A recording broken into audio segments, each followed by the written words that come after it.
Nathan, in a week where we've had some very bad news and the club's handled it really well, we've had a couple of instances where, for example, after the Saturday game, Bojan mentioned that he was unhappy with the situation, which is his right. But a lot of the fans would like to know what your take on this is. Look, as far as Bojan's concerned, I understand his frustrations, because every player, a footballer that's not playing regularly will have frustrations. I have a very good relationship with Bojan. I speak to him regularly. I told him that he's a big part of what we want to do here. Trouble was, when I came in, there were probably 3, 4, maybe 5 who were so deconditioned because they hadn't trained with the first team. So to get those up to speed takes a little bit of time. I've asked for patience from those. If certain questions are asked to certain players and they answer them honestly, well, it creates minor stories. That's nothing new, and no problem between myself and Bojan. Bojan's working hard. He's very much part of my plans, and one that I'm looking forward to working with.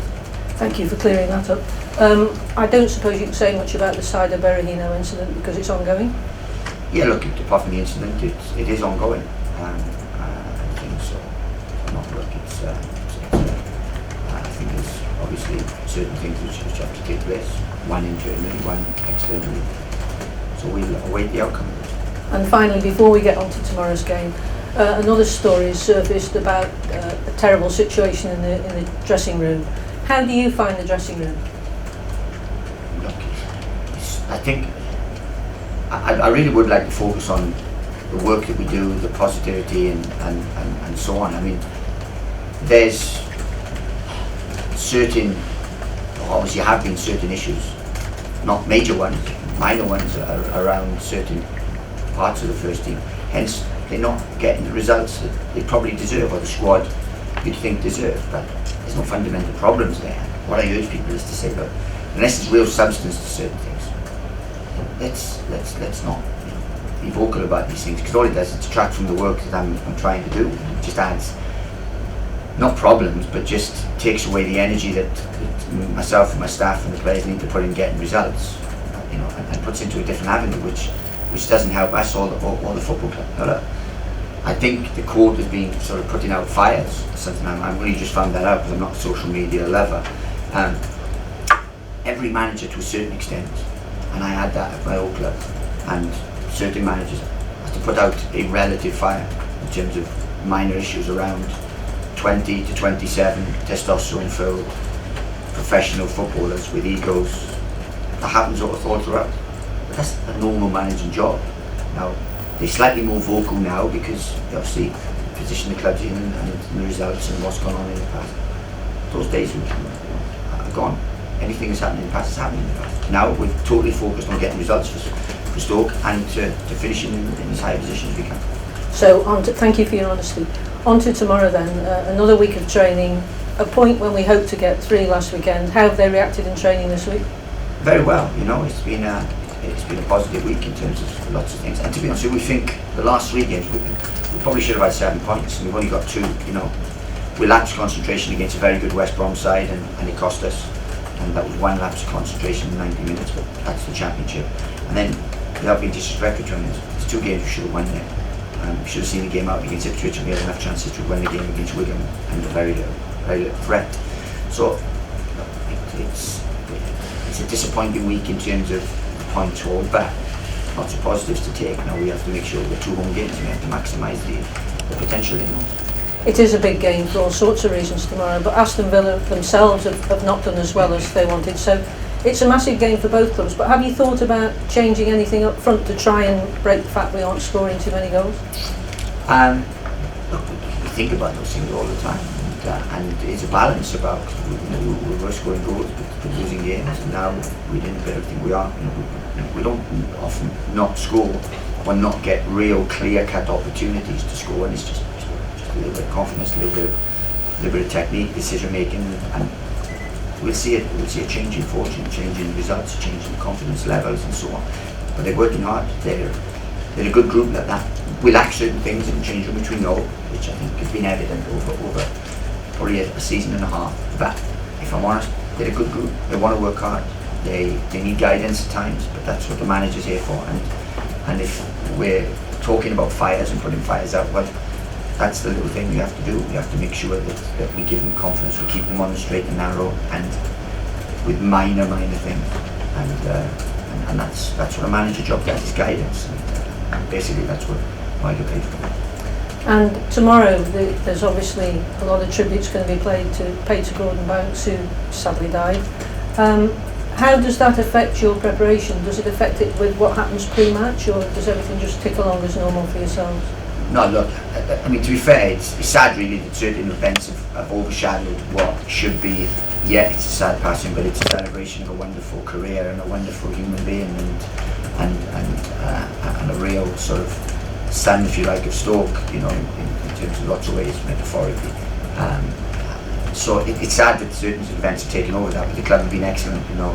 There will be tributes laid in place, and let's hope it's a celebration really, rather than a wake or a mourning for someone. It's just a celebration of what Gordon brought, one to football, two to English football, three to Stoke, and to the people. So look, the club are a wonderful club in terms of arranging things like that. They've had to do it before on a grand scale, and tomorrow will be no different. And let's hope it can be a celebration all round for one for Gordon, for two for Stoke City. And finally, from me, any injury news? No, we're in good thing really. We've managed to keep everyone as strong as possible. I feel a little niggles this week, but we've managed to control that, and we've got a decent squad to choose from. Thank you. Nathan, very early days for you, only 8 games in. What's the best thing about being the Stoke City manager so far? Lots really. I mean, it's a wonderful club, great people. I know they've got good people to work for and work with. I've really enjoyed that. It's a big challenge. I knew that when I came here. That's what life's about. That's what, if I wanted a comfort zone, then I would have gone elsewhere or stayed put. But no, look, big challenge, but a wonderful challenge. Wonderful people here, and I enjoy the challenge because I know that there's a lot of support, a lot of people behind. I've seen some wonderful letters from fans in terms of what we're trying to do and what we're trying to achieve, and so on. There's loads and loads of positives. It's challenging at the minute, and results have meant that, because we think we should have probably got a little bit more, which would have put a slightly better picture or tint on it. But look, we're excited by the challenge we have ahead, and we're fully committed to it. Has it changed you already? Has it made you a better manager, taking on what you've taken on with this club? 100%. You know, until you go into management, you have no idea what it entails. Absolutely no idea. You can do pro licenses, A licenses, all the things you can do, diploma in management. It does not prepare you for management. I found that out quickly when I was caretaker of Brighton, but then when I took over at Luton. Similar position to what Stoke are in now, probably big squad, slightly underachieving for where they believe they should be. And I had to change certain parts of an environment. Did that, and that's pretty much where we are now. So if I hadn't already done it, it'd be slightly more daunting than it is, but look, we're excited by the challenge. We know it's a big challenge, but it's great people. It's a real good football club, a real good football club. What we ask is that everyone buys in, fans included. We know that the key people at the club bought in, because otherwise they wouldn't have brought me to the club. So let's see if everyone can get behind this, and that's what we're talking about, certain things in the press. Yeah, there are one or two things we can change here, but we're doing that, and we're well down the line. How much have you got in common with Dean Smith at Aston Villa, do you think? I think I'm better looking than him. In terms of your job, rather than aesthetics? I think similar ones, used to certain things and to developing. He developed a wonderful environment at Walsall and done very well, and then created the same thing at Brentford. And then he goes into a massive club where the dynamic's slightly different. A lot of similarities between myself and Dean. Believe in the same way, came up through the same sort of career path, if you like. Had to work out so hard for every little inch that we got, but that's the challenge, and that's why we enjoy it, and we're very committed. And I was actually sat with him at the West Brom Forest game the other day, and it's good to see him, because I said he's a good guy, good honest guy, been successful, relatively successful where he's been, and it's good to see him get the opportunity. How much would it mean to you and the club to win tomorrow afternoon, bearing in mind the tributes are going to be paid to Gordon Banks? For lots of reasons, and without being too disrespectful, I want to win the game for myself and Stoke City and our players. But it adds extra spice, extra extra importance really, because we want to have a fitting tribute for a legend of the game.